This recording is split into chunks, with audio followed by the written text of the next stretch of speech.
At talaga yung nanay ko pang ginawa mong sinungaling? Alam mo, sumusobra ka na talaga.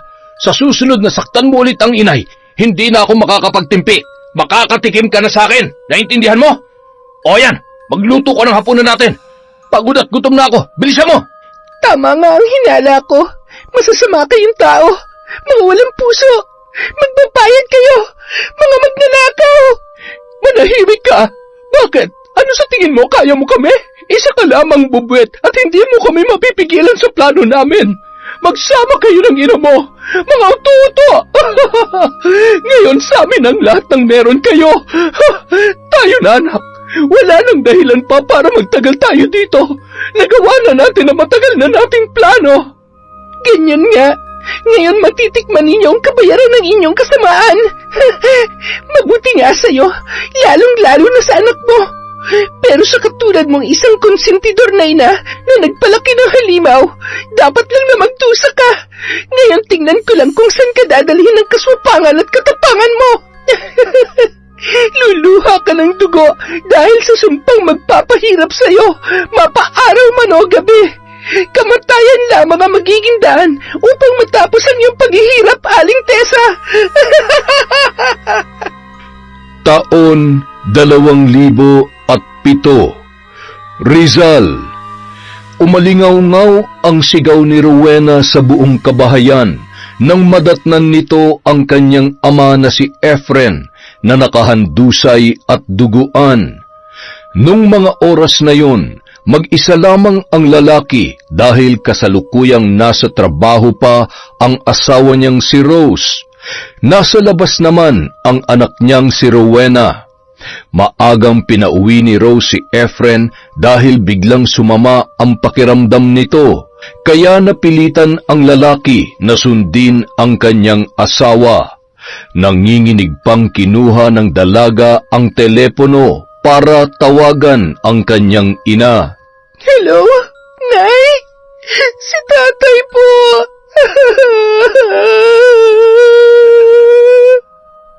Bakit, Rowena? Bakit ka umiiyak? Ano nangyari sa tatay mo? Si tatay, Nay! Ano nga nangyari sa tatay mo?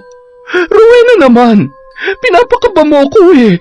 Anak, magsalita ka. Nasaan ang tatay mo? Ano nangyari sa kanya? Nay, bilisan niyo po. Kailangan natin siyang dalhin sa ospital. Pagkarinig ni Rose sa mga sinabi ng kanyang anak na dalaga tungkol sa kanyang asawang si Efren, agad niyang binaba ang telepono at nagmamadaling umuwi. Iniwan niya na lamang ang tindahan sa isa sa kanyang mga tauhan. Nang makarating ang babae ay nadatnan nito ang anak na si Rowena, na yakap-yakap ang ama at walang tigil sa pag-iyak. Rowena, Efren, Diyos ko po, dalhin na natin siya sa ospital. Efren, gumising ka. Nay, wala na po si tatay. Hindi anak, halika na. Tulungan mo na akong buhatin ng tatay mo. Bilisan mo, Rowena. Hindi papatay ang tatay mo. Hindi niya tayo pwedeng iwan. Hindi papatay ang asawa ko.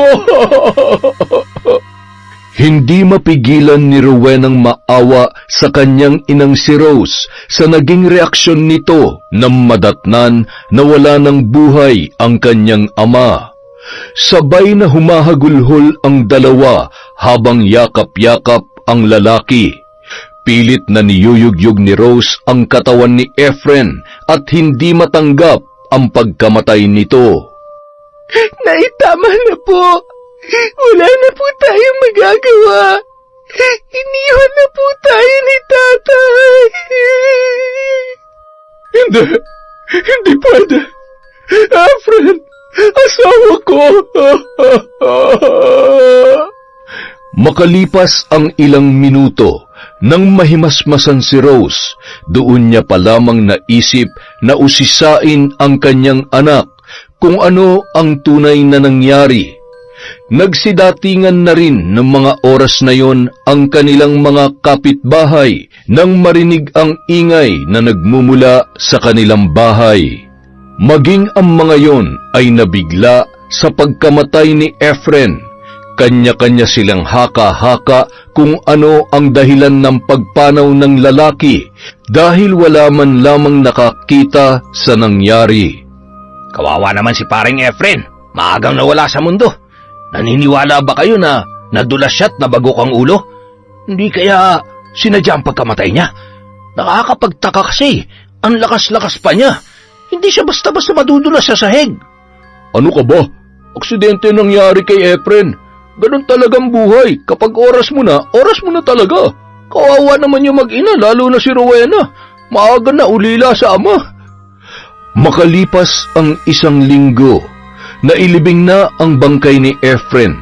Halos mahimatay si Rose nang makita na unti-unting tinatabunan ng simento ang hukay kung saan nakalagay ang kabaong ng kanyang asawa.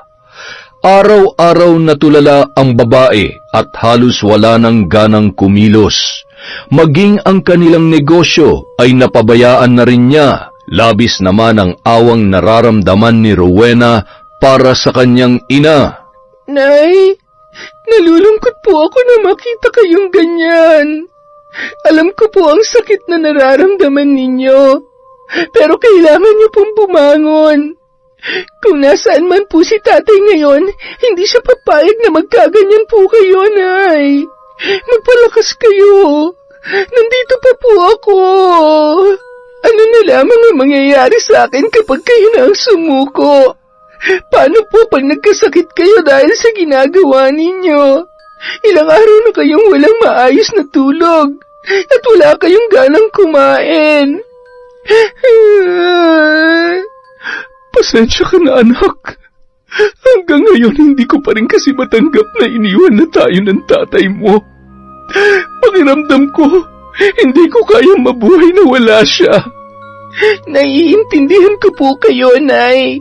Pero sana naman po maisip niyo rin po kung ano mararamdaman ko.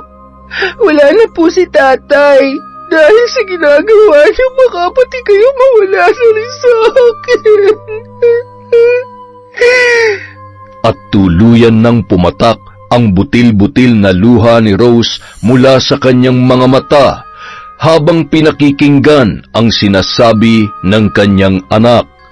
Doon niya lamang napagtanto ang mga bagay-bagay. Simula nang maglabas ng saloobin ang kanyang anak tungkol sa kanyang nararamdaman, pinilit ni Rose na muling bumangon at magpatuloy.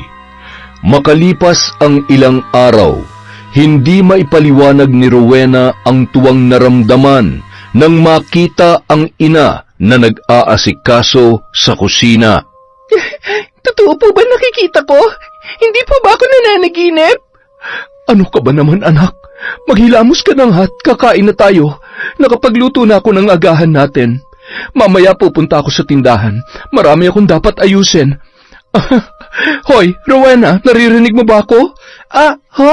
Natutuwa lang po ako na unti-unti na kayong bumabalik sa dati. Salamat po dahil nakinig kayo sa akin, Nay.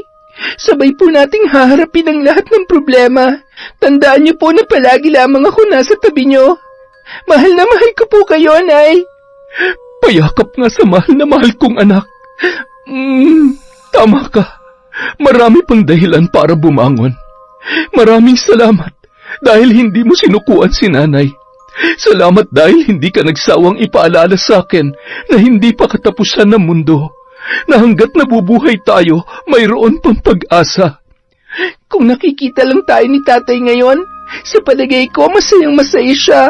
Masaya siya dahil hindi niyo hinayaan na lamunin kayo ng lungkot at tuluyang mawalan ng gana sa buhay. Muling niyakap ni Rose ang anak at pagkatapos ay sabay na silang kumain ng almusal. Nakangiting pinagmamasdan ng dalaga ang kanyang ina habang kumakain.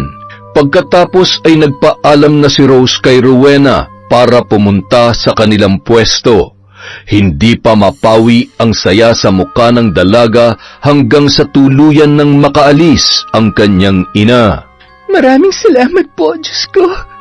Sa wakas, muli ko ring nasilayan ang mga ngiti sa labi ni Nanay. Salamat po, Ama, sa patuloy ninyong paggabay sa amin. Hindi ako nagkamali na sa inyo ako humingi ng tulong. Makalipas ang ilang oras, nakarating na rin sa kanilang pwesto si Rose. Nagulat ang mga tauhan nito nang makita nila ang babae.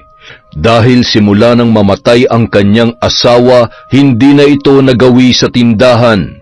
Tanging ang anak na lamang niya ang pumupunta roon. Madam, mabuti naman po at maayos na ang pakiramdam ninyo. Alam niyo ho ba, miss na po namin kayo. Palagi nga po kayong hinahanap ng mga customer natin eh. Unti-unti na rin pong nauubos ang mga stocks na paninda natin. Natatakot nga po kami na akala namin ay tuluyan na magsasara itong tindahan. Pati po kami mawawalan ng trabaho. Paano na lang po namin bubuhayin ang mga pamilya namin? Huwag na kayong mag-alala, nandito na ako. Muli nating ibabangon ang tindahan na ito. Walang mawawalan ng trabaho. Pasensya na kayo kung napabayaan ko ng ilang buwan na negosyo.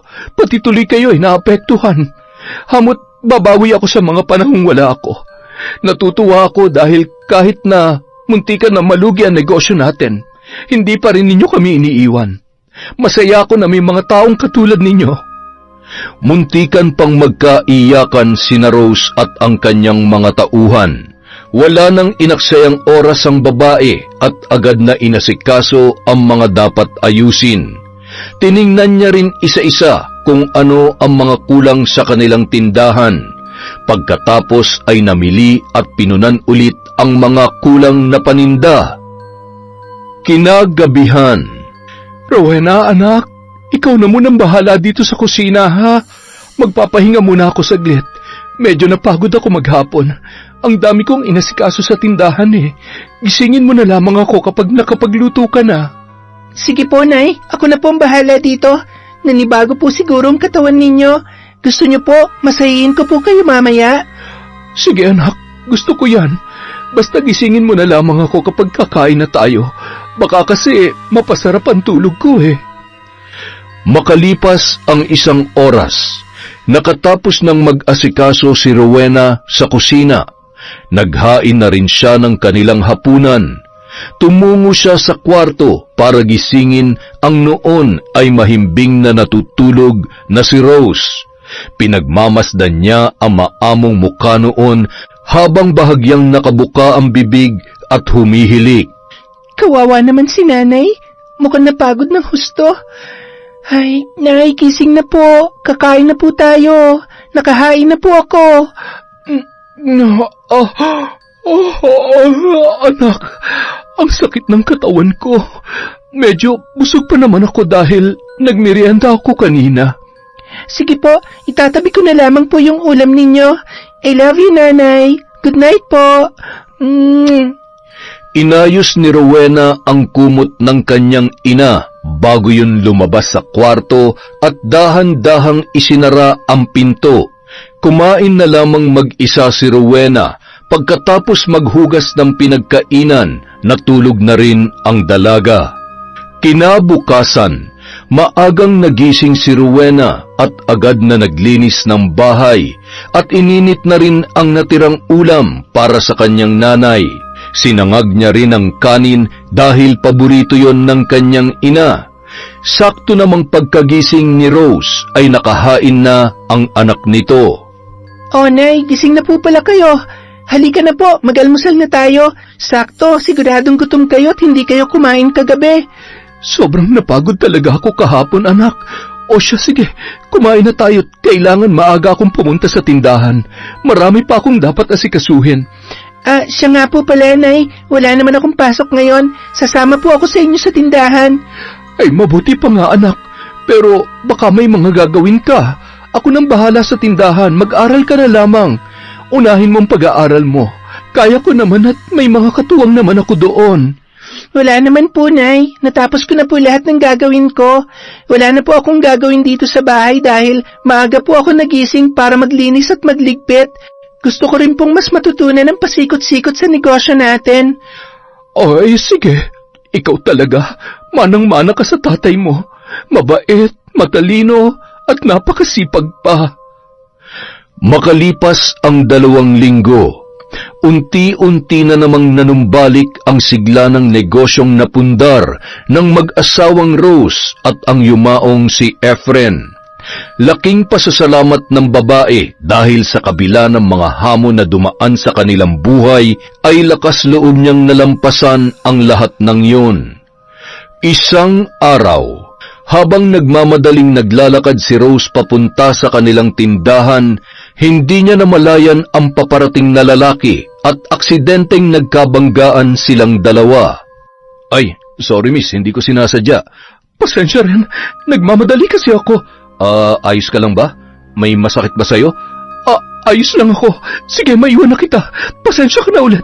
Teka, sandali lang. Rose, ikaw ba yan? Biglang natigilan ang babae sa paglalakad at napaisip. Natawa na lamang siya nang maalala kung sino ang lalaking nasa kanyang harapan. Nestor? Oo, ako nga. Sinasabi ko na nga ba namumukhaan kita eh. Kumusta? Ang tagal nating hindi nagkita. Kumusta na kayo, yung asawa mo? Heto, ayos lang naman. Mahirap pero kailangan magpatuloy. Patay na ang asawa ko, Nestor. Ha? Ano? Ay, sorry. Hindi ko alam. Ayos lang. Sige na, maiwan na muna kita, ha? Rose, sandali! Patakbong naglakad si Rose at hindi na nilingon pa si Nestor na pilit sana siyang pinipigilan. Ay, hindi pa rin talaga nagbabago si Rose. May pagkasuplada pa rin. Pero hindi pa rin kumukupas ang ganda niya. Ay, nako Rose, kung ako na pangasawa mo, hindi ka pa sana byuda ngayon. Si Nestor ang dating kaklase ni Rose na may gusto sa babae nung mga dalaga't binata pa lamang sila. Ngunit dahil may pagkabarumbado at mayabangan lalaki, hindi ito pinansin ng babae. Pero araw-araw niyang kinukulit si Rose. Natigil lamang ang ginagawang yun ni Nestor nang malaman niya na kasintahan na ni Rose si Efren na isa rin sa kanilang mga kaklase. Makalipas ang 2 araw, nagulat si Rose nang tawagin siya ng kanyang tauhan at sinabing may naghahanap sa kanya. Wala siyang maisip na bisita nung araw na yon. Ang buong akala niya ay isa lamang yon sa kanilang mga customer. Nestor, anong ginagawa mo dito? At paano mo nalaman ang pwesto ko? Ako pa ba? Nagtanong-tanong ako sa mga tao dito kung saan ang bahay mo. Dito ako tinuro sa tindahan. Abay, akalain mong negosyante ka na pala ngayon? Ano bang sadya mo? Marami kasi akong inaasikaso dito sa tindahan. Importante ba yan? Ay nako, hindi ka pa rin talaga nagbabago. Hanggang ngayon ba naman, kailangan mo pa rin akong sungitan? Hindi naman sa ganon. Marami lang talaga akong ginagawa. Simula nung mamatay si Efren, mag-isa ko nang pinapatakbo itong negosyo namin. Muntikan pang ang malugi at magsara eh. Sandali, ano nga bang pinunta mo dito? Ikaw naman? Gusto ko lang naman mangumusta. Lalo na nung mabalitaan ko na patay na nga yung asawa mo. Alam ko kasi ang pakiramdam ng mawalan ng mahal sa buhay. Bakit? Patay na rin ba ang asawa mo? Hindi. Namatay na rin kasi yung mga magulang ko. Asawa? Wala akong asawa. Alam mo ba, simula nung mag-asawa ka, nawalan na ako ng gana maghanap ng iba. Alam mo naman ikaw lang ang babaeng gusto kong makasama habang buhay. Kaya lang, ay naku Nestor, kahit kailan hindi ka pa rin talaga nagbabago. Bolero at babaero ka pa rin. Ang dami-dami babae dyan, kaya kalimutan mo na ako. Sandali nga lang at tatapusin ko muna itong ginagawa ko ha. Pasensya ka na talaga, ang dami kong inaasikaso ngayon eh. Kahit noong sila ay nag-aaral pa, ganoon na talaga ang ugali ni Nestor. Napailing na lamang si Rose habang tinatapos ang kanyang ginagawa. Kahit na medyo nayayamot ang babae dahil sa mga samot-saring banat ng lalaki, hinayaan niya na lamang yun na magpatuloy sa pagkukwento. Nung matapos na ang kanyang ginagawa ay napilitan na rin yun na makipagkwentuhan kay Nestor. Kahit hindi niya aminin, kahit papaano ay nawala ang bigat na nararamdaman niya nang maikwento niya sa lalaki ang hirap ng kanyang pinagdaanan. Hindi niya rin maitatanggi na kahit hindi niya gaanong gusto ang ugali ni Nestor ay napapatawa siya nito. Yan, dapat laging ganyan. Mas lalo kang gumaganda kapag nakangiti ka eh. Mula kasi nun kapag kinakausap kita parang Biyernes Santo na lang lagi ang mukha mo. Ay, mabuti na lang at napapangiti na kita ngayon. Oh, ikaw naman ang magkwento tungkol sa buhay mo. Gusto ko yung totoo, ha? Baka naman puro kasinungalingan lang ang sasabihin mo sa akin. Grabe ka naman. Ganyan ba talagang pagkakakilala mo sa akin? Sinungaling? Maliban sa pagiging mayabang at babaero mo, wala naman talaga akong ibang alam tungkol sa'yo. Nagbago na ako. Hindi na ako kagaya nung dati. Tsaka totoo naman talaga yung sinabi ko sa'yo. Hindi na ako nag-asawa mula nung nagkatuluyan kayo ni Efren.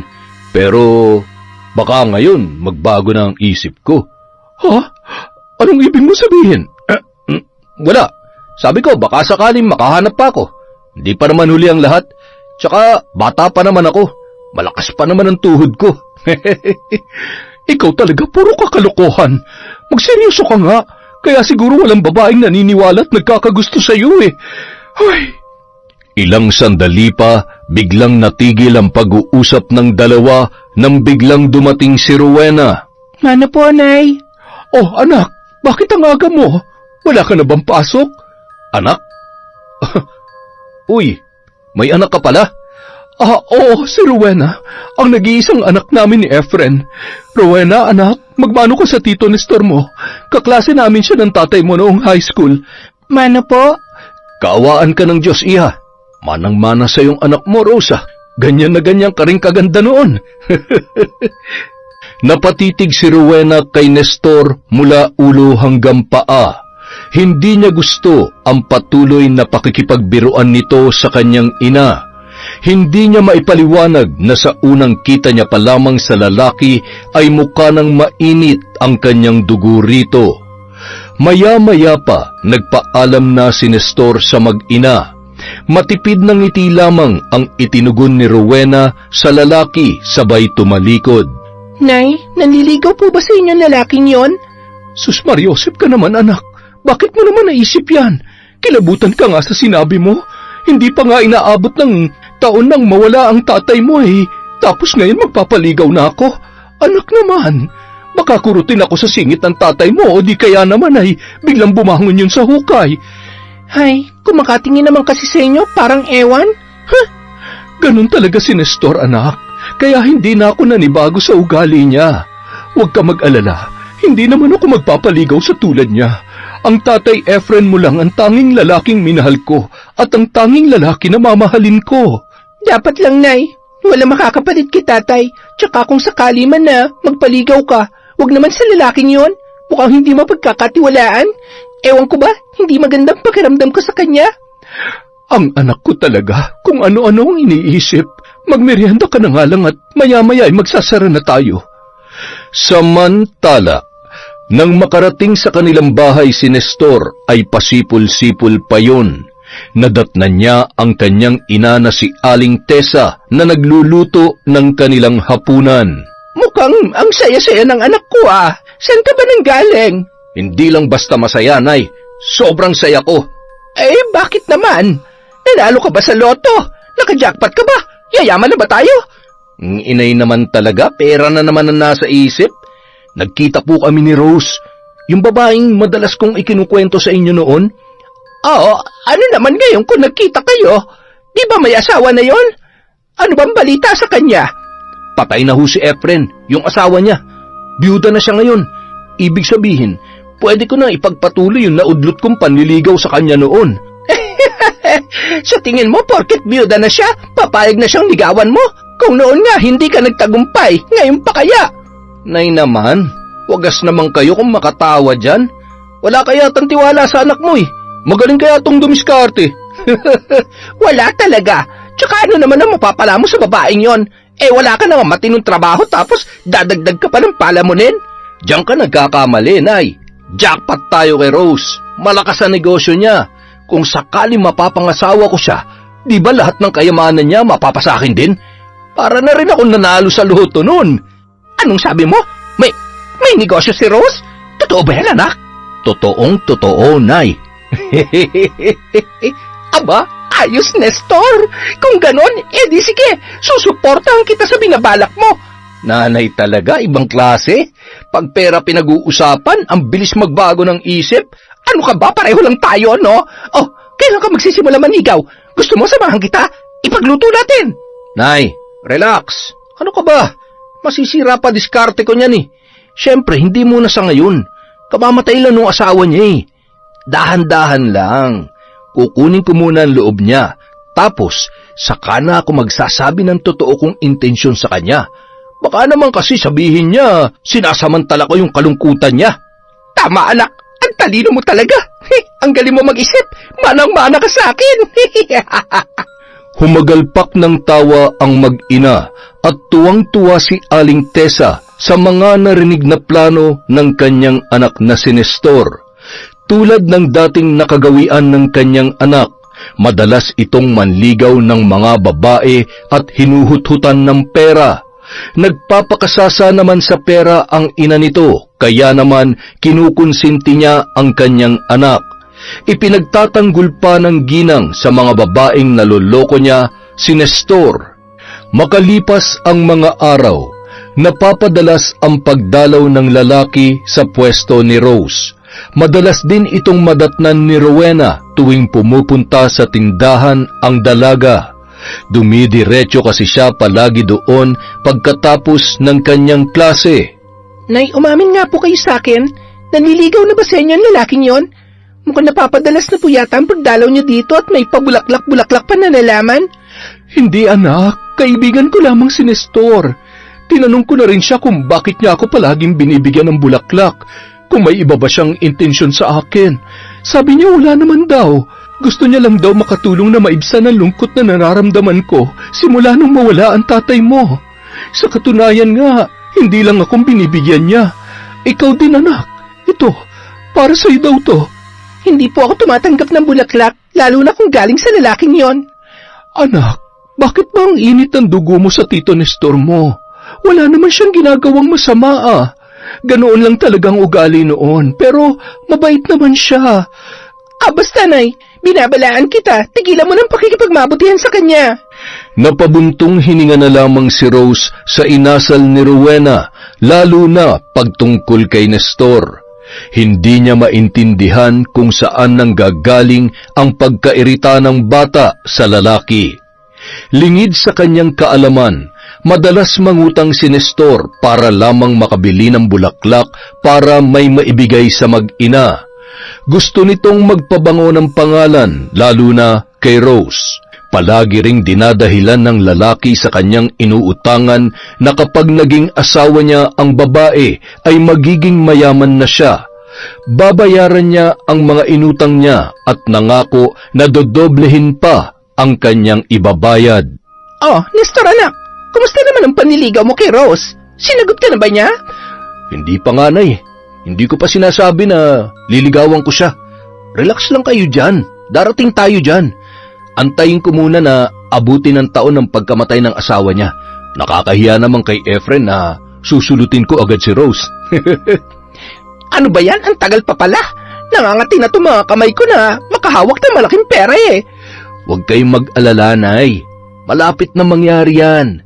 Basta pangako ko sa inyo, kapag napasagot ko si Rose, mapapaikot ko yung babaeng yun. Mukhang madali namang utuin eh. Makalipas ang 1 taon, gaya ng plano ng lalaki, matyaga niyang sinuyo si Rose, hanggang sa nakahalata na rin ang babae at kinumpronta na nito si Nestor. Nestor, tapatin mo nga ako. Bakit mo to ginagawa? Naliligaw ka ba sa akin? Ay, sa wakas napansin mo na rin. Hindi mo ba talaga maramdaman kung bakit ginagawa akong lahat ng ito? Hindi ka naman siguro manhid para... Tinatanong kita na maayos, kaya mabuti pa sagutin mo ako. Ikaw naman, di ka na mabiro. Alam mo naman, Rose, noon pa na may gusto ko sa'yo. Oo, ganun na nga. Pwede ba kitang ligawan? Akala ko ba malinaw na sa'yo na hindi na ako interesado sa ganyang bagay? Marami pa akong gagawin, kaysa mag-aksaya pa ako ng oras sa ganyan. Alam mo naman na kaibigan lang ang turing ko sa'yo. Tsaka nangako ako sa harap ng altar na isa lang ang lalaking mamahalin ko habang buhay. Pero wala na yung asawa mo. Maiintindihan niya naman siguro kung magmamahal ka ulit. Bata ka pa. Wala namang masama kung maghahanap ka ng panibagong makakasama at makakatuwang mo sa buhay. Rose, mula nun, ikaw na talagang gusto ko. At ikaw lang ang babaeng pangarap kong makasama hanggang sa tumanda ako. Rose, makinig ka. Bitiwan mo mga kamay ko. Hindi na, umalis ka na. Baka maabutan pa tayo ng anak ko. Baka kung ano pang isipin niya. Napakunot noon na lamang si Nestor at napilitang umalis. Sakto namang kararating lamang ni Rowena at walang lingon-lingong dinaanan ng lalaki ang dalaga. Napatigil naman yon at pinagmasdan si Nestor na nagmamadaling umalis na parang masama ang loob. Buisit na babae yun Pakipot pa. Akala mo naman kung sinong dalaga at maganda. Pero hindi ako titigil hanggat hindi ko na isa sa katuparan ng plano ko.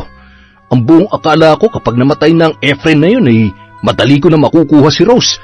Nak ng teteng lintik talaga Nagkautang-utang na ako Samantala. Ano nangyari doon? Bakit ang sama ng muka? May dapat po ba ako malaman? Hayaan mo na lamang yun, anak. Sadya naman talagang masama ang pagmumukha ng si Efren. Sabay tumalikod ang ginang at nagkunwari na lamang na mayroong ginagawa. Nahalata naman ni Rowena na mukhang umiiwas sa kanya ang kanyang ina. Hinayaan na lamang ng dalaga at hindi na nito kinulit pa si Rose. Makalipas ang 1 linggo, hindi na nagawi pa si Nestor sa kanilang tindahan. Ang buong akala ni Rose ay tumigil na yon sa pangungulit sa kanya. Nakahinga siya ng maluwag dahil kung sakaling malaman ng kanyang anak na si Rowena ang tungkol sa panliligaw ni Nestor, tiyak na magagalit yon at hindi rin papayag. Samantala. Nestor? Oh, bakit naman para kang nakakita ng multo? Akala mo titigil na ako sa panliligaw sa'yo, no? Akala mo na wala na ako ng pag-asa, no? Kung noon madali akong sumuko, pues ngayon wala na yun sa bokabularyo ko. Gagawin kong lahat para matanggap mo ko. Wala akong pakialam kahit ilang beses mo pa akong ipagtulakan. Babalik at babalik pa rin ako sa'yo. Hindi kita susukuan. Ewan ko sa'yo. Bahala ka magantay sa wala. Mapapagod ka lang sa ginagawa mo. Wala nang nagawa pa si Rose sa pangungulit ni Nestor. Hindi na rin inilihim ng babae kay Rowena ang ginagawang panliligaw ng lalaki. Kagaya ng inaasahan, nagalit ang dalaga. Ngunit sinisiguro naman ng babae sa anak na hindi na siya mag-aasawang muli. Lintik naman talaga, oo. Kahit anong gawin ko, ang hirap paamuin ng babaeng yun. Kailangan ko makaisip ng paraan para makuha kong loob niya. Hindi ako papayag na mauwi lang sa wala ang lahat ng nasimulan ko at pinaghihirapan ko. Pasasaan ba't makukuha rin kita, Rose? Pati ang karangyaang mayroon ka ngayon. Mapapasakin ang lahat ng yan. Kahit araw-araw ipagtabuyan ni Rose si Nestor, hindi pa rin ito tumitigil sa panunuyo sa kanya. Kahit naiirita na ang lalaki ay hindi pa rin nito pinapakita sa babae. Hanggang isang araw, nakaisip ng paraan si Nestor para magbago ang tingin ni Rose sa kanya. Naghanap ng kasamahan si Nestor para gawin ang kanyang plano.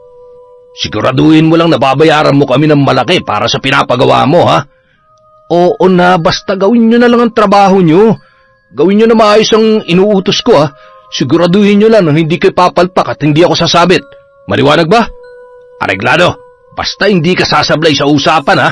Sisiw lang naman yung pinapagawa mo sa amin, Kinabukasan, matapos ang buong maghapon, pinauna nang umuwi ni Rose ang kanyang mga tauhan at nagpaiwan siya sa tindahan. May mga kailangan pa kasi siyang asikasuhin. Sa kabilang banda, naghihintay ang dalawang lalaki na babayaran ni Nestor para gawin ang kanyang inuutos. Habang naghihintay naman si Nestor kung kailan siya susugod, hinintay muna ng dalawang lalaki na magsara ang tindahan ni Rose. Ang tagal naman lumabas ng Rose na yan. Bakit hindi pa natin pasukin? Mag-isa lang naman yata sa loob yun, Maghintay lang kayo. Sundin yung plano ko. Mamaya lalabas na yan. Masyado kayo nagmamadali. Masisira ang diskarte ko sa inyo. Basta siguruhin nyo lang na hindi kayo papalpak, ha? Talaga bang sasaksakin ka namin? Baka matuluyan ka niyan. Mga siraulo pala kayo eh. Malamang hindi nyo naman ako papatayin. Please lang, ha? Kailangan lang magmukhang kapanipaniwala at magmumukha akong superhero sa mga mata ni Rose. Ang galing mo talaga, Nestor. Parang pampelikulang utak mo. Ganyan na ganyan ang napapanood ko at oo nga, napaiibig na lalaki yung babae dahil sa pagligtas niya. Bilib na talaga ako sa'yo, pare. Ang daldal mo. O yan na, magsasara na si Rose. Siguraduhin nyo lang nagagalingan yung pag-arte, ha? Kung hindi, malilintikan kayo sa akin. Sige na, ano pa hinihintay nyo? Gawin nyo ng plano. Kagaya ng kanilang napag-usapan, agad na sinimulan ng dalawang lalaki ang kanilang gagawin. Nagpalinga-linga muna sila kung may ibang tao sa paligid. Nang masiguro nila na walang ibang makakakita sa kanila, hindi na nagpatumpik-tumpik pa ang dalawa at agad na tinutukan ng balisong si Rose. Hold up to! Ibigay mo sa amin ang bag mo at huwag ka magkakamaling sumigaw, kung hindi masasaktan ka. Maawa kayo sa akin. Huwag niyo ako sasaktan. Kunin niyo na lang itong bag ko. Sa inyo na lahat ng pera. Parang awa niyo na, huwag niyo lamang ako sasaktan. Madali ka naman palang kausap eh. Akin na yung bag mo. Tulong! Sige, subukan mong sumigaw. Malilintikan ka talaga sa akin. Tulong! Magnanakaw! Abat, nalintikan na. Akmang sasaktan na sana ng lalaki si Rose nang biglang dumating si Nestor. Hoy! Bitiwan niyo si Rose! Mga walang hiya kayo! Huwag ka makikialam kung ayaw mo masaktan! Itinulak ng lalaki si Rose, hinablot ang bag at akmang tatakbo na sana ang dalawa nang harangin ni Nestor ang mga lalaki. Nagpalitan ng suntok ang tatlo hanggang sa nabitawan ng isang lalaki ang hawak nitong balisong. Bugbog sarado ang dalawa kay Nestor at napahandusay pa yun sa simento. Hindi na malaya ni Nestor na dinampot ng isang lalaki ang balisong at agad na sinugod siya nito.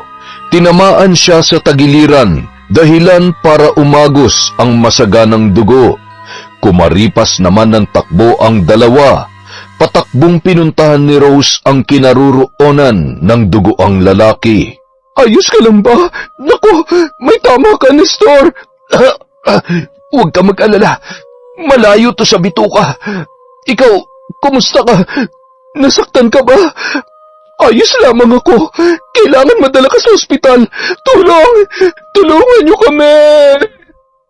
Sa kabutihang palad, may nakarinig ng sigaw ni Rose. Sa tulong ng isang lalaki at isang babae na isakay ni Rose sa kanyang kotse ang sugatan na si Nestor. Pinaharurot niya ang sasakyan at ilang minuto lamang nakarating na sila sa pinakamalapit na ospital. Nabalitaan ni Rowena ang nangyari kaya agad na pinuntahan nito ang kanyang ina. Nay, kumusta po kayo? Nag-alala po ako ng husto nung malaman ko ang nangyari. Ayos lang po ba kayo? Hindi po ba kayo nasaktan? Ayos lamang ako, anak. Mabuti na lamang at dumating ang tito Nestor mo. Kung hindi, baka kung ano na nangyari sa akin. Kaya lang, siya naman ito napahamak. Kung hindi dahil sa pagtulong niya sa akin, hindi sana siya masasaksak ng mga magnanakaw na nagtangka sa buhay ko. Palihim na napangiti si Nestor habang nakikinig sa pinag-uusapan ng mag-ina. Sa tingin niya, nagtagumpay siya sa kanyang plano. Mukhang nakuha niya na ang loob ni Rose. Makalipas ang isang araw, agad namang nakalabas ng ospital si Nestor dahil hindi naman ganoon kalalim ang natamo nitong sugat sa kanyang tagiliran. Mabuti naman at maayos ng kalagayan mo, Nestor. Alam mo ba na nag-alala ako ng gusto sa'yo? Hindi ako nakatulog kagabi dahil nagigilty ako sa nangyari. Hindi ko siguro mapapatawad ang sarili ko kung merong nangyaring masama sa'yo. Ano ka ba, Rose? Huwag mong sisihin ang sarili mo. Alam mo naman na lahat handa kong gawin para sa'yo. Ganun kita kamahal kaya handa ako magbuwis ng buhay mailigtas ka lang sa kung anumang kapahamakan. Kaya kong gawin ang lahat. Mapatunayan ko lamang sa iyo na seryoso ako sa nararamdaman ko. Paniwalang paniwala si Rose sa matatamis na salita ng lalaki. Sa katunayan, mukhang biglang nagbago na ang pakikitungo niya kay Nestor mula nang mailigtas nito ang kanyang buhay. Ngunit lingid sa kanyang kaalaman, walang katotohanan ang lahat ng mga lumalabas na salita sa bibig ng lalaki. Ang lahat ng mga yon ay parte lamang ng kanyang plano. Simula nung araw na yon, halos araw-araw na namang bumibisita si Nestor sa tindahan ni Rose. At lumipas ang 1 buwan, isinama na siya ng babae sa kanilang bahay. Wow! Ang ganda pala ng bahay nyo. Ang sarap siguro ng pakiramdam kapag nakatira ka sa ganitong bahay. Ang yaman mo na talaga, Rose. Hindi naman. Nakakaluwag-luwag lang sa buhay. Ito ang katas ng pinaghirapan namin ni Efren. Sayang nga lang at maaga siyang nawala. Marami pa sana kaming pangarap. Ano ka ba? Huwag mo na nga yang isipin. Ayan, ang lungkot na naman tuloy ng mukha mo. Sige ka, papangit ka niyan. Kalimutan mo na nakaraan. Alam ko kung nasan man ngayon si paring Efren, tiyak na masaya na siya ngayon para sa'yo. Hindi naman siguro siya tututol kung muli ka mag-aasawa. Maiintindihan niya naman yun, di ba? Biglang natahimik si Rose at malalim na buntong hininga na lamang ang kanyang pinakawalan. Oo, maiintindihan niya naman siguro kung susubukan kong magmahal muli. Ha? Anong ibig mong sabihin? Tinatanggap ko na ang pagmamahal mo, Nestor. Talaga? Ibig sabihin tayo na? Oo, sinasagot na kita. Yes! Ang tagal kong hinintay ang araw na to, Rose. Mahal na mahal kita at pinapangako ko na magiging masaya ka sa piling ko. Salamat. Salamat at tinanggap mo ako sa buhay mo. Parang dalaga't binata ang naging reaksyon ng dalawa. Kasalukuyan namang kararating lamang ni Rowena noong mga oras na yon. Nagulat ang dalaga nang pagbukas niya ng pinto, nadatnan niya silang nakaupo sa sala at magkahawak pa ang mga kamay. Nay, anong ibig sabihin nito? Rowena, anak, huwag ka sana mabibigla. Kami na ng tito Nestor mo. Po? Hindi pwede. Umiiyak na tumakbo si Rowena papasok sa kanyang kwarto.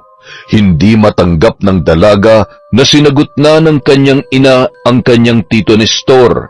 Nagalit siya sa kanyang nanay dahil hindi nito pinanindigan ang kanyang sinabi. Samantala, nagkunwaring nalungkot si Nestor sa reaksyon ng dalaga, pero ang totoo, wala siyang pakialam kung ayaw sa kanya ng anak ni Rose. Ang mahalaga lamang sa kanya ay nakuha niya na ang loob ng babae at madali niya na lamang itong mapapaikot sa kanyang mga kamay. Mukhang ayaw yata talaga sa akin ng anak mo. Hindi naman. Nabigla lamang yon. Huwag ka mag-alala. Kakausapin ko na lang ang anak ko at ipapaintindi ko sa kanya ang sitwasyon. Sige na. Uuwi na muna ako para makapag-usap kayo. Mahal kita, Rosa. Wala man lang bang kiss dyan bago ako umalis? Sira. Sige na, umalis ka na. Magkita na lang tayo bukas sa tindahan. May pa-flying kiss pa si Nestor bago sinara ang pintuan. Hindi naman napigilan ni Rose ang kiligin at ngumiti, habang nakadungaw si Rowena at inis na pinagmamasdan ang dalawa. Nakita naman ni Rose ang dalaga na nakatingin sa kanila, sabay tumalikod at pumasok sa kwarto. Agad na umakyat ang ina at kumatok sa pintuan noon. Anak, buksan mo ang pinto. Please, mag-usap naman tayo. Ayaw kitang kausap, Nay. Sinungaling ka. Anak, hindi ganun yun. Siguro naman maiintindihan mo si nanay. Mahal na mahal ko kayo ng tatay mo at hindi ko siya mapapalitan dito sa puso ko. Bakit ka mag-aasawa ulit? Tapos yun pang lalaking yun. Akala ko ba kami lang ang mahal mo? Kami ni tatay. Anak, sige na, buksan mo na itong pinto. Ipapaliwanag ko sa iyong lahat. Makinig ka muna sa akin. Hindi niyo na po kailangan magpaliwanag. Malinaw na po sa akin ang lahat. Iwan niyo na po muna ako, Nay. Gusto ko po mapag-isa. Walang nagawa si Rose kundi iwan na lamang si Rowena. Hindi niya na ito pinilit pa at pinahupa na lamang muna ang nararamdaman ng anak. Nag-asikaso na lamang ang babae ng kanilang kakainin. Samantala, tuwang-tuwa naman si Tessa sa binalita sa kanya ng anak na si Nestor. Gusto niya nang ipakilala siya ng lalaki sa bago nitong kasintahan. Makalipas ang ilang buwan, napilitan si Nestor na suyuin at paamuin si Rowena, ngunit sadyang ayaw talaga sa kanya ng dalaga. Kahit puro kabutihan lamang ang kanyang ipinapakita. Nakilala na rin ni Rose si Aling Tessa at makalipas ang ilang buwan, nagkasundo agad ang dalawa. Rose, anak, baka naman pwede ako makahiram ng pera. May bibilhin lamang ako. Kulang kasi itong pera ko eh. Ano ba naman kayo, tita? Pwedeng-pwede po. Magkano po bang kailangan nyo? Sandali po at kukuha lamang ako. Salamat, iha. Ang bait mo talaga. 1,000 lang sana. Ay, ang swerte ng anak ko sa'yo. Bukod sa maganda ka na ay napakabuti mo pa. Ay naku, si tita talaga ng bola pa. Maswerte din po ako sa anak ninyo. Oh, eto po. Dinagdagan ko na po yan. Baka kailanganin nyo pa. Ay naku, salamat ulit. Hamot, babayaran kita kapag binigyan ako ng anak ko. Wala pong problema. Bayaran nyo na lang po kapag nakaluwag-luwag na kayo. Tuwang-tuwa si Aling Tessa dahil nauuto niya si Rose. Madalas din dumadalaw ang ginang sa tindahan ng babae. Makalipas ang 6 na buwan, inutusan ni Aling Tessa ang anak nitong si Nestor na yayain ng pakasalan si Rose. Nang sa ganon, magkaroon na siya ng karapatan sa lahat ng ari-arian ng babae. Kaya napilitan ng lalaki na magtrabaho at mag-ipon para may panggastos siya sa pinaplano nilang kasal. Kinausap niya ng masinsinan si Rose at pumayag naman yon sa inaalok nito. Talaga? Payag ka ng pakasalan ako? Kaya lang, hindi pa sapatan na ipon kong pera eh. Gusto ko sana kasi maging legal na ang pagsasama natin. Kahit na wala na si Efren, pakiramdam ko, isa lang akong kabit. Di bale, sa susunod na nga lang, mag-iipon na lang muna ako. Ano ka ba? Huwag ka nga mag-isip ng ganyan. Huwag mo nang problemahin ang gastos. Ako nang bahala sa ibang gastusin natin. Kahit simple lang, ang importante, may kasal tayo. Talaga? Kaso, nakakahiya naman yata na ikaw pa ang gagastos na mas malaki, samantalang ako ang lalaki. Tumigil ka ma dyan. Naiintindihan ko naman yon. Hindi naman natin kailangang ipaalam na akong gagastos at saka natural lang na magtutulungan tayo sa kahit na anong bagay. Gaya ng napag-usapan, itinuloy nila ang kasalan. Kahit na mabigat sa pakiramdam ni Rowena ay wala na siyang nagawa sa desisyon ng kanyang ina. Kagaya ng sabi ni Rose, simpleng dinaos ng dalawa ang kanilang kasal.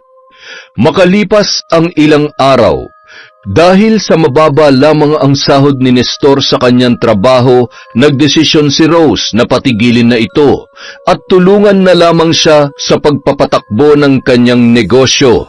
Tumira na rin ang lalaki at maging ang kanyang ina sa bahay ni na Rose. Ang ganda ng bahay! Magmumukha akong donya nito! Matutupad na rin ang mga pangarap natin, anak! Oo, Nay. Kaya galingan yung pag-arte, ha? Kailangan mapaniwala natin si Rose na malinis ang hangarin natin sa kanila, na hindi lang perang habol natin sa kanya. Natigil ang pag-uusap ng mag-ina nang dumating si Rose sa sala at niyaya na ang dalawang kumain. Tinawag na rin ng babae si Rowena, ngunit hindi ito sumabay sa kanila. Palaging nakakulong sa kwarto ang dalaga at iniiwasan ang mag-inang sina Aling Tessa at Nestor.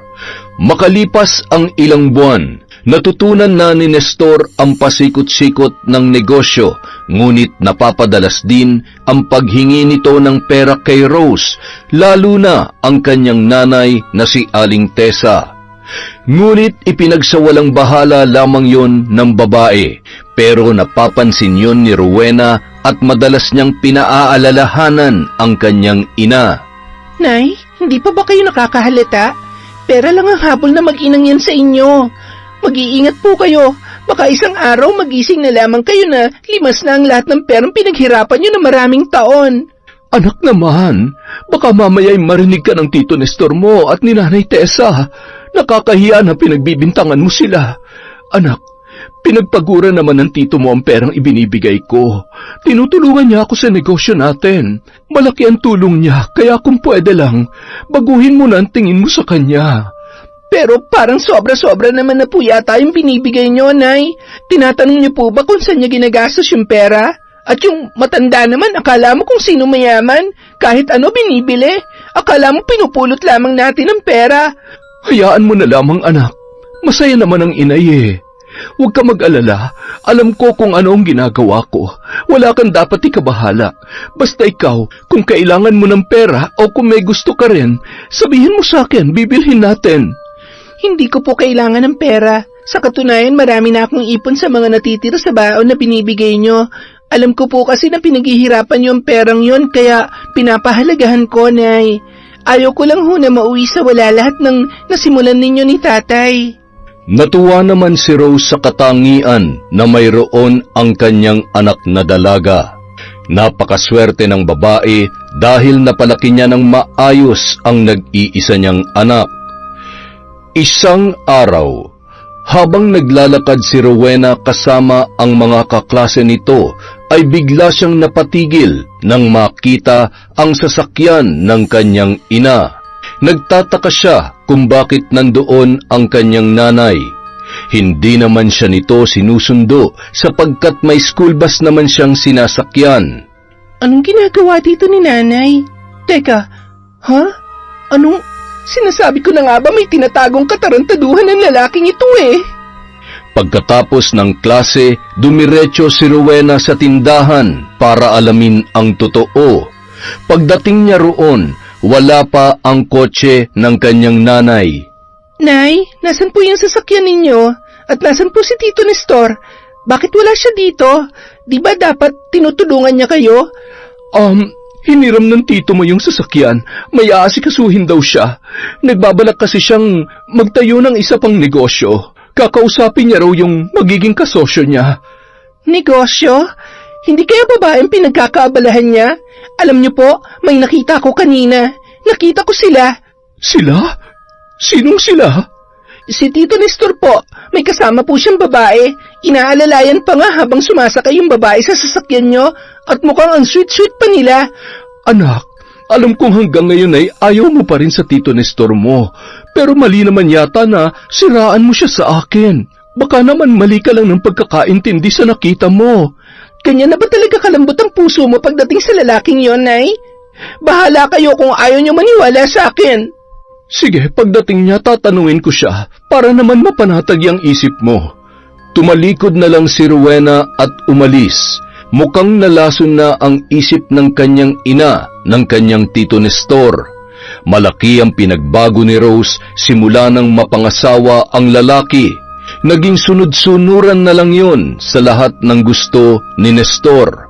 At minsan kapag nag-aaway silang dalawa, ang babae pa ang madalas na nanunuyo kay Nestor kahit hindi naman siya ang may kasalanan.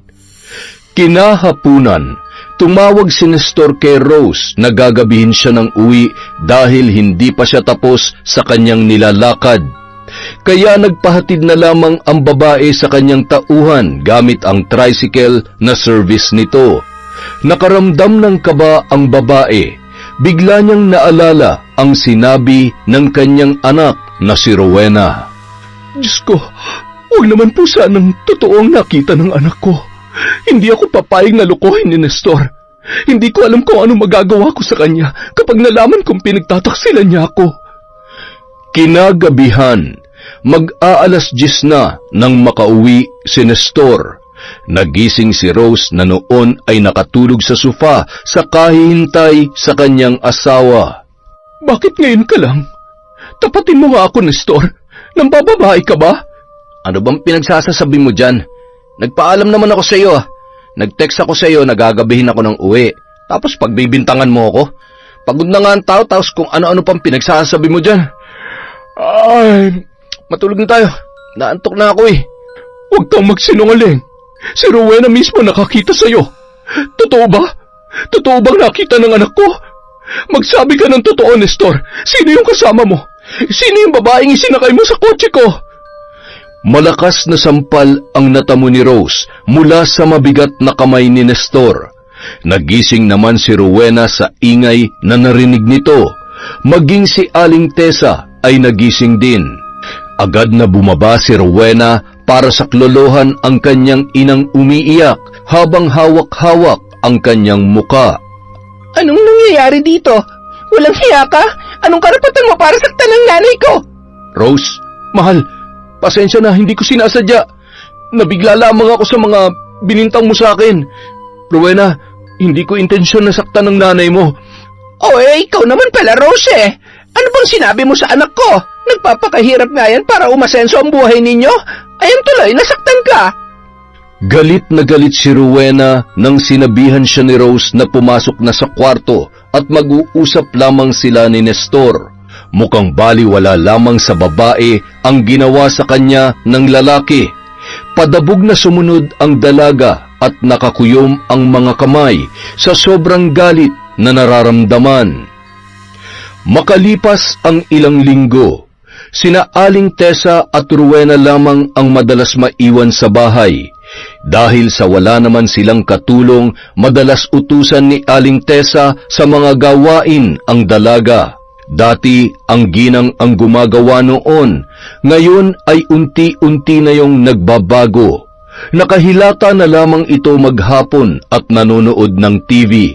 Minsan, nasasaktan niya pa ang dalaga kapag sinusuway nito ang kanyang utos. Oo, bakit? Nagre-reklamo ka? Halika dito. Itong bagay sa'yo. Aray, tama na po.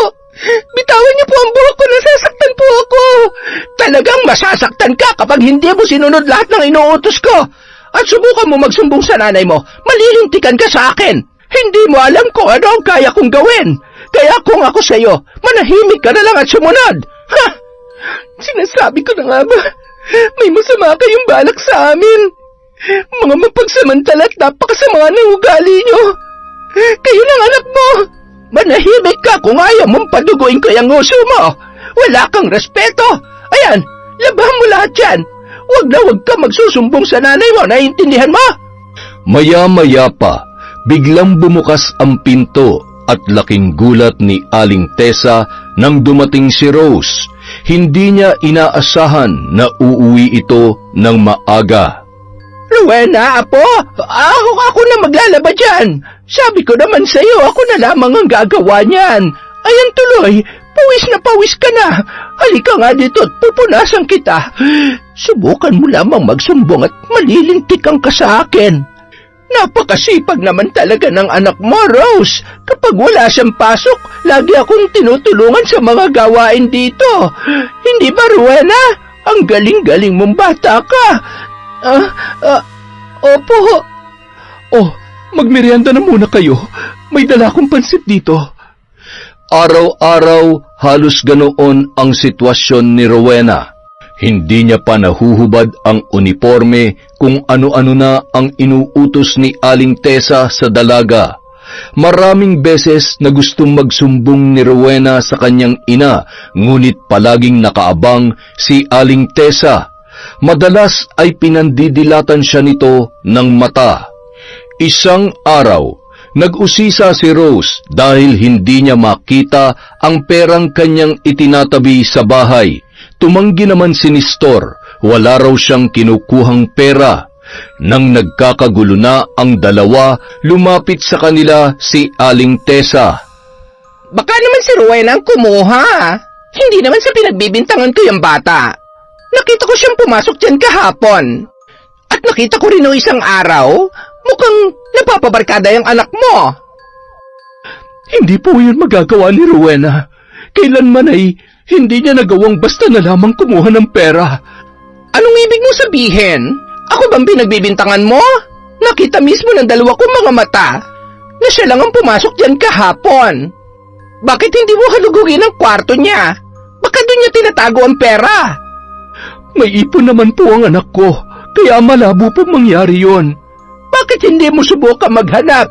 Alam mo naman siguro kung magkano ang perang nawawala sa'yo.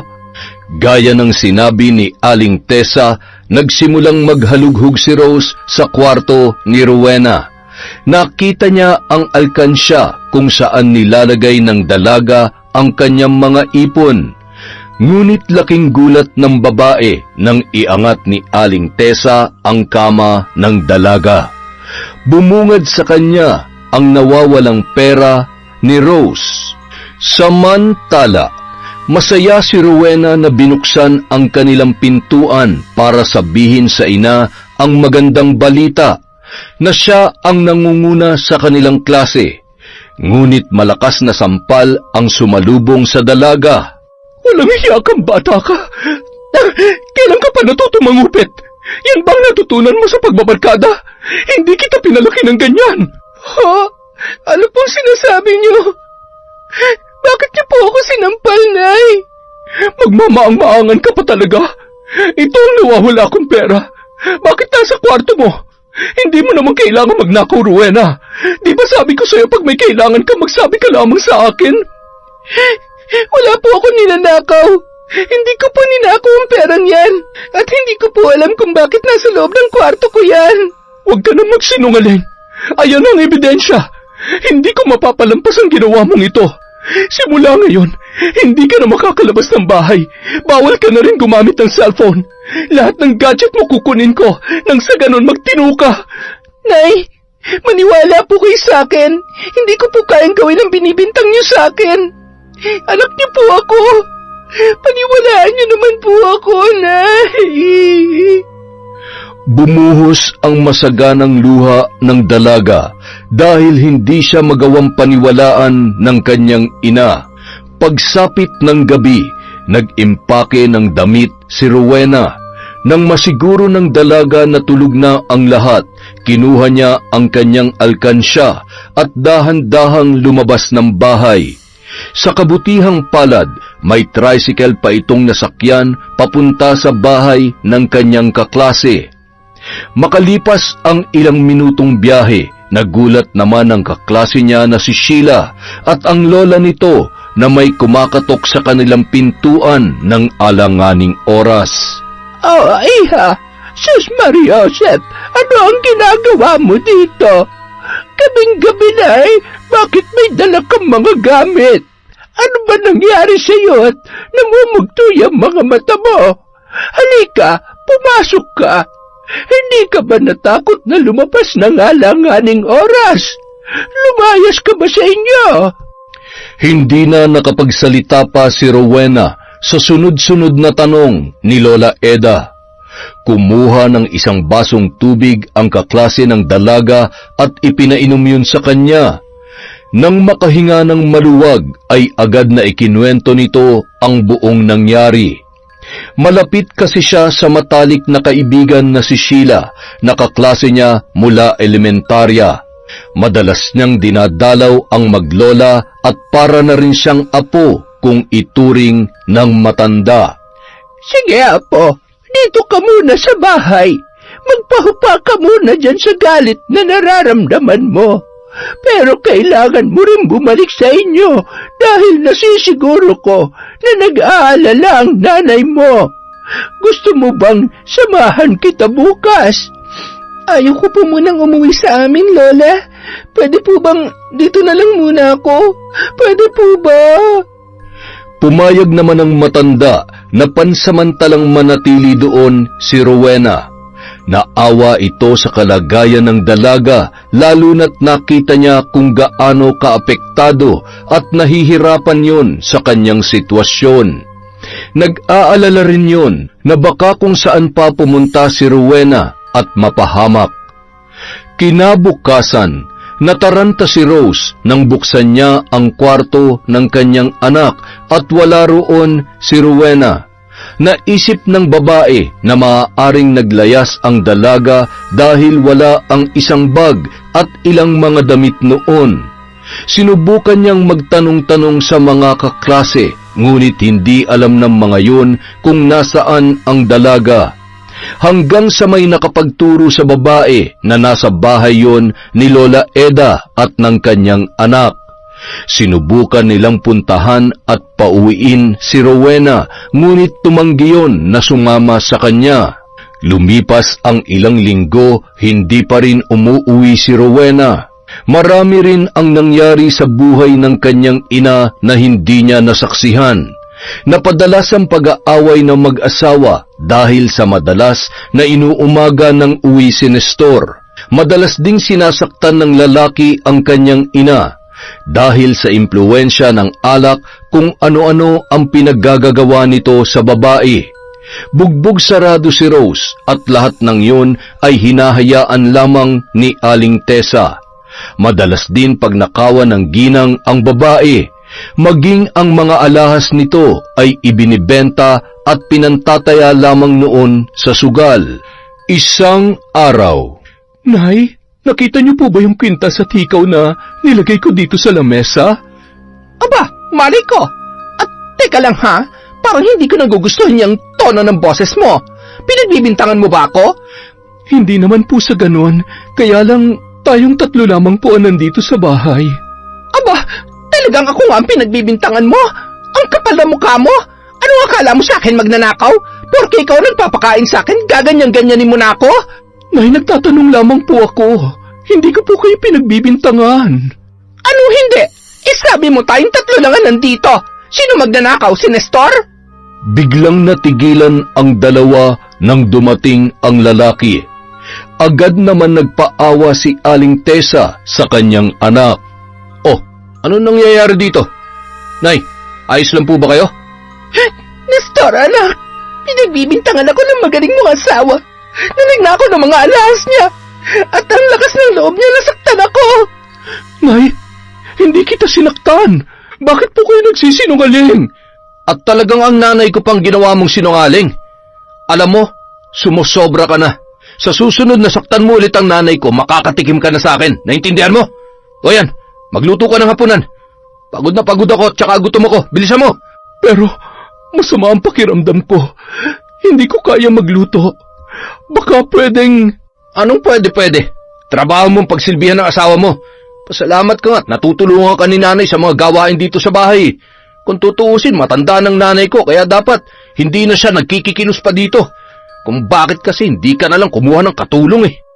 Napaatras si Rose nang ihagis sa kanya ni Nestor ang mga dala nitong gulay. Sasagot pa sana ang babae, ngunit nakaambana ang kamay noon sa kanyang muka.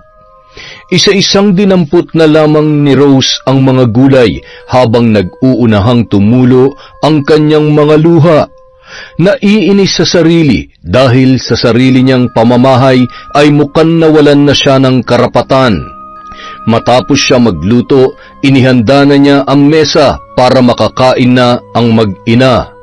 Hindi na sumabay ang babae, sa halip ay pumasok na lamang siya sa kanyang kwarto at doon niya ibinuhos ang kanyang sama ng loob. Isang araw, hindi maipaliwanag ni Rowena ang kanyang nararamdaman.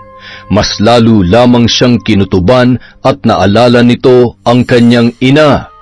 Kaya naisip niyang puntahan sa bahay si Rose. Ngunit laking gulat ng dalaga nang marinig ang pag-uusap ng mag-inang sina Tessa at Nestor na animoy natataranta at nagmamadaling umalis. Mga hayop kayo! Nasaan si nanay? Anong ginawa niyo sa kanya? Bakit dala niyo ang pera niya? Rowena? Tama nga ang hinala ko. Masama kayong tao. Mga wala kayong puso. Magbabayad kayo. Mga magnanakaw. Manahimik ka. Bakit? Sa tingin mo ba kaya mo kami?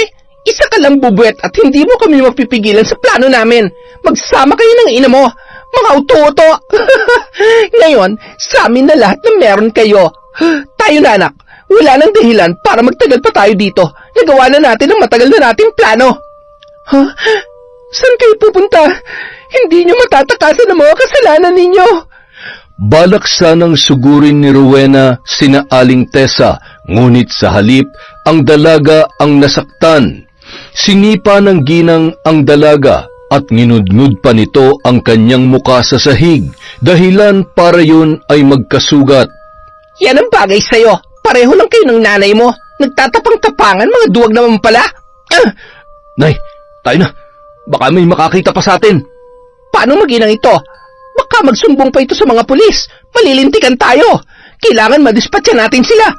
Ako nang bahala sa kanila, Nay. Sige na, mauna na kayo sa kotse. Nagtungo sa kusina si Nestor at binuksan ng gasul tsaka niya sinindihan ng posporo. Nagliyab ang apoy sa kusina at agad na lumabas ang lalaki at pinaandar ang sasakyan. Samantala, walang malay si Rowena. Nagising lamang siya nang maamoy ang gas at naramdaman ang init sa paligid. Nagulantang ang dalaga nang imulat niya ang kanyang mga mata. Nakita niya ang unti-unting lumalaking apoy sa kusina at malapit na maabot ang kanyang kinaroroonan. Narinig niya ang pagsigaw ng kanyang ina mula sa kwarto, kaya kahit napagapang pinilit niyang tumungo papunta roon. Hanggang sa makaipon ng lakas ay pinilit na bumangon at naglakad ng paika-ika. Nang mabuksan ng dalaga ang pintuan, bumungad sa kanya ang kanyang ina na punong-puno ng pasa ang muka at katawan. Nay, kailangan natin makalabas dito. Patawarin mo ko, anak. Patawarin mo ko. Mga hayop sila. Hindi na sila nakontento sa ninakaw nila. Nagawa pa nilang sunugin ang bahay natin. Halika na, Nay. Dito na tayo dumaan. Ang daming usok.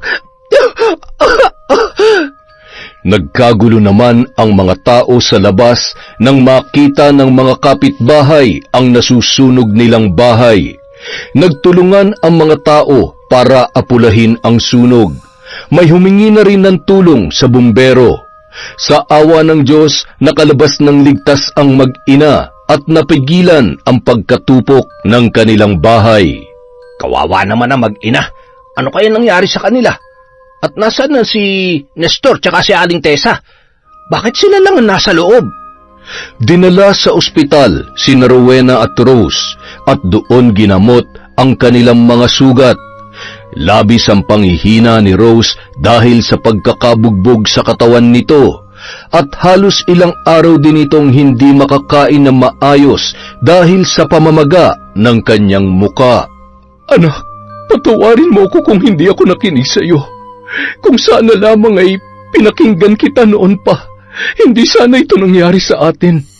Kasalanan kong lahat, pati tuloy ikaw na damay. Huwag niyo pong sisihin ang sarili niyo, Nay. Nangyari na po ang lahat. Ang mahalaga, ligtas tayo at nalaman na natin ang totoong pagkatao ng mga walang hiyang yon. Sisiguruhin ko na pagbabayaran nila ang lahat. Kinahapunan, nakalabas na ng ospital ang mag-ina. Pansamantalang nanuluyan sila sa kaibigan ng kanyang nanay. Habang ginagamot ni Rowena ang mga sugat ng ina, hindi niya mapigilan ang tumulo ang kanyang mga luha, dala ng awa at galit na nararamdaman. Biglang sumagi sa kanyang utak ang ikinwento ng kanyang kaklaseng si Sheila na isang mambabarang ang kanyang lola. Kaya naman, wala nang sinayang na sandali pa ang dalaga at pumunta sa bahay ng matanda. Sigurado ka ba, iha? Gusto mong matutunan ang pambabarang? Hindi ito basta-basta. Katimbang nito ang buhay mo. Isang mabigat na desisyon ang iyong gagawin. Handa na po ako, Lola. Kahit buhay ko pang kapalit. Gusto ko lang pagbayarin ng mga taong gumawa nito sa amin. Kung ito ang tanging paraan para pagsisihan nila ang ginawa nila, kailangan nilang magdusa at magbayad sa mga kahayupan nila. Makalipas ang isang buwan, Agad na natutunan ni Rowena ang paraan na itinuro ni Lola Eda sa pambabarang. Kaya agad niyang sinimulan ang ritual. Nagsindi yun ng itim na kandila at gumuhit ng pabilog. Pumasok siya sa bilog at lumuhod, hawak-hawak ang aklat ng karunungan.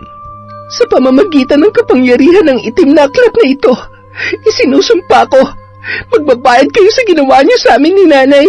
Hindi niyo mapapakinabangan ng perang ninakaw niyo sa amin, dahil buhay niyo magiging kabayaran sa lahat. Maliit man ako sa inyong paningin, pero ang bubuit na ito ang unti-unting kikitil sa inyong mga buhay. Hindi niyo mapaghahandaan ang bagsik ng aking paghihiganti. Samantala, masayang namamasyal si Nestor at ang babae nito. Habang nasa kotse, nagmamaneho ang lalaki. Bigla nitong natapakan ang preno nang makita ang mukha ni Rowena sa side mirror. Anong? Hindi maaari. Nasunog ka na, Rowena. Kung minumulto mo ko, pues hindi ako natatakot sa iyo. Nagpatuloy sa pagmamaneho ang lalaki nang bigla siyang makaramdam ng parang may sumasakal sa kanya at hindi niya maigalaw ang kanyang mga kamay at paa hanggang sa nagpagewang-gewang na ang sasakyan. Ano nangyayari sa akin? Hindi ako makakita. Aray! Hindi ako makahinga. Ano tong umaagos sa mga mata ko? Ang pakla at ang lansa. Tulungan mo ako. Ano ba? Tulungan mo ako. Nagsisigaw na lamang yun, pati na rin ang kasama niyang babae. Tuluyan nang nabangga ang sasakyan na minamaneho ni Nestor at ilang sandali pa ay sumabog yun. Naging abo na lamang ang katawan ng dalawa. Hindi makapaniwala si Aling Tessa sa nangyari sa kanyang anak. Sa kabila ng kanyang pagluluksa sa pagkamatay noon, ay hindi niya rin maipaliwanag ang sakit na kanyang nararamdaman. Halos gumapang ang matanda dahil sa pananakit ng kanyang ulo at pagkirot ng kanyang tiyan, kasabay ng paglobo noon, at may naglilitawan na malalaking ugat. Nagputukan yon at may naglabasan na malalaking uod at kung ano-anong insekto. Aray! Ang sakit! Ano ba to? Hindi ko na kaya! Nagmamadaling nagtungo sa banyo si Aling Tessa para umihi, ngunit laking pagtataka niya nang hindi na nauubos ang likidong dumadaloy mula sa kanyang pagkababae. Hindi ko na kaya. Ano ba nangyayari sa akin? Mukhang napaglalaroan yata ako. Ari ko. Hindi ako maaaring mamatay. Ayoko. Samantala, ganyan nga. Ngayon natikman niyo na ang kabayaran ng inyong kasamaan. Buti nga sa'yo. Lalong-lalo na sa anak mo. Pero sa katulad mong isang konsentidor na ina na nagpalaki ng halimaw, dapat lang na magdusa ka. Ngayon tingnan ko lang kung saan ka dadalhin ng kaswapangan at katapangan mo. Luluha ka ng dugo dahil sa sumpang magpapahirap sa'yo, mapaaraw man o gabi. Kamatayan lamang ang magiging daan upang matapos ang iyong paghihirap, Aling Tessa. Anak ko, bakit nangyayari sa atin to? Diyos ko, kung kabayaran man ito sa pagkakasala namin, sana'y mapatawad mo kami ng aking anak. Pinagsisisihan ko na ang lahat. Makalipas ang ilang buwan, nagpagala-gala na lamang si Aling Tessa. Wala sa sarili, naglalakad na mag-isa. Nakakadiri ang kanyang mga sugat at umaalingasaw ang kanyang amoy. Kung ano-ano na ang nakasabit at nakatali sa kanyang mahabang buhok. At wala na rin sa sariling katinuan. Nestor? Anak? Nasaan ka ba? Hinahanap ka ni Nanay. Hoy, ikaw, nakita mo bang anak ko? Gwapong-gwapo yun. Marami yung pera. Teka, anong pinagsasasabi nyo? Hindi pa patay ang anak ko. Hindi patay si Nestor. Shhh! Buhay ang anak ko. Marami siyang pera. Oh, ayun siya. Oh. Anak, sandali lang. Hintayin mo si Nanay Nestor. Mayroon namang naawa sa ginang at nagmagandang loob na ipatingin sa manggagamot. Dinala siya sa isang albularyo dahil pinaniniwalaan niya na nabarang ang ginang. Totoo nga na nabarang siya, ngunit wala na akong magagawa para siya'y mapagaling. Malakas ang kapangyarihan ng gumawa nito. Pinalakas ito ng kanyang galit at puot na nararamdaman. Tanging ang magagawa ko lamang ay magamot ang kanyang mga sugat. Ngunit natitiyak ko na babalik at babalik lamang ito hanggat hindi binabawi ng mambabarang ang sumpa. Samantala, walang paglagyan ang tuwa sa puso ni Rowena dahil sa wakas nakapaghiganti na rin siya sa taong nanakit sa kanila. Ngunit nalaman din ni Rose na ang anak niya ang may kagagawan noon. Anak, patawarin mo si nanay. Dahil sa katangahan ko nakagawa ka ng kasamaan. Nabahira ng kasamaan ang iyong mga kamay. Itigil mo na yan. Diyos na lamang ang bahala magparusa sa kanya. Bigyan mo ng puwang ang puso mo para magpatawad. Magsimula tayo muli. Tayong dalawa. Babangon tayo, anak. Mahal na mahal ka ni nanay. Hindi ko mapapatawad ang sarili ko kapag napahamak ka ng dahil sa akin. Tapos, nanay. Nagawa ko na. Nakamit na natin ang hustisya. Sana magsilbing aral ito sa atin at lalo na po sa inyo. Alam ko po na isang malaking kasalanan sa Diyos ang paggamit ng itim na kapangyarihan. Pero hindi ko hahayaan na mamuhay sila na malaya sa mga kasalanan nila. Pagkatapos noon, paunti-unti man bumangon ang mag-ina at hindi na sila nawalan ng pag-asa. Mas itinuon na lamang ni Rose ang kanyang atensyon sa kanyang negosyo at sa kanyang anak.